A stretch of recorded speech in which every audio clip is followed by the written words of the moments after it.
Hi, I'm Rick Kaler. Thanks for joining me today. Well, spammers who try to get your financial information by sending fake emails, pretending to be from banks, fundraisers from fake charities, hit-and-run roofers, landscapers, driveway resurfacers who really do poor work with inferior materials and then leave town, salespeople who are pretending to be financial advisors who promise their schemes will make you rich, Bernie Madoff, and of course all those people from Nigeria who need your bank account numbers so they can share $1 million with you. These are all financial predators. Just like predators in the wild, they look for prey who are vulnerable enough to be easy pickings. Wolves and mountain lions stalk the weak and the unwary, but financial predators do the same thing. We tend to think of scammers and con artists who take advantage of the poor, the elderly, and the uneducated when we think of scammers. And to some extent, this is certainly true. But while financial predators might be unscrupulous and evil, they are far from being stupid. In order to make money from their schemes, they need to target people with enough money to be worth preying on. Now, the most important vulnerability these predators exploit is ignorance. The poor don't have a monopoly on financial ignorance by any means. We often assume that the ability to earn a lot of money and the ability to manage money wisely go together. This is not the case. Bernie Madoff cheated some very wealthy people and sophisticated investors. And he cheated them out of millions of dollars, in some cases out of everything they owned. Now, some of the qualities that make us vulnerable to these financial predators come from our worst selves. Most of us, deep down, have a touch of human flaw, like greed or laziness, and we'd all like faster, easier ways to make a lot of money or to save a lot of money with no pain, no hassle.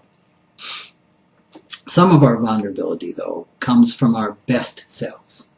Financial predators exploit our willingness to trust, our desire to help other people, and even the integrity that can lead us to assume that other people are just as honest as we are.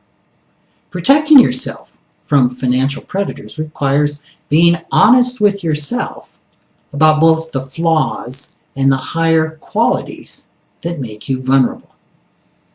So let's look at some things you should keep in mind. First, don't be your own worst enemy. Even if you feel you should know, don't be embarrassed to ask for advice. If your own greed is tempting you to say yes, try pondering this question. If it sounds too good to be true, is it possible that it is? I also like to ask whether the salesperson has invested a significant sum of their own money in the product or scheme that they're promoting to me.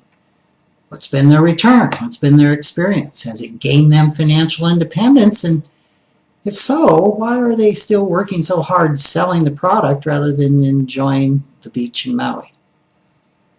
Next, listen to your own feelings. Anytime you're feeling pressured by a salesperson or advisor, you aren't given a chance to ask questions or read the fine print, or you get an unsolicited offer that sounds too good to be true, you probably know at some level that something doesn't feel right.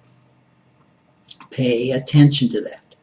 The best thing I know to do is say that you'll make a decision after you've done some research or slept on it overnight.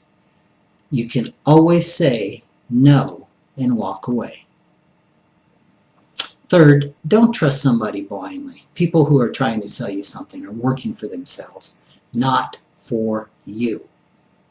This doesn't necessarily mean that they're trying to cheat you. Doesn't mean, of course, by any stretch of the imagination they are bad.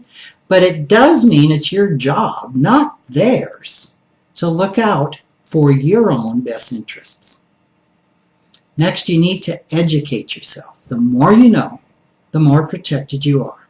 Use the vast resources available to you through books and classes and online information to learn about these things, to learn about investing, businesses, and managing money and various products. Ask for advice from someone you know and that you trust. This might be someone at your local bank, a knowledgeable friend, a family member, or a family financial planner. Financial predators can be lurking in the bushes anywhere these days. It doesn't matter if you don't have a lot of money or if you have millions. When you can trust your own knowledge and instincts, they won't find you easy prey. Thanks for joining me.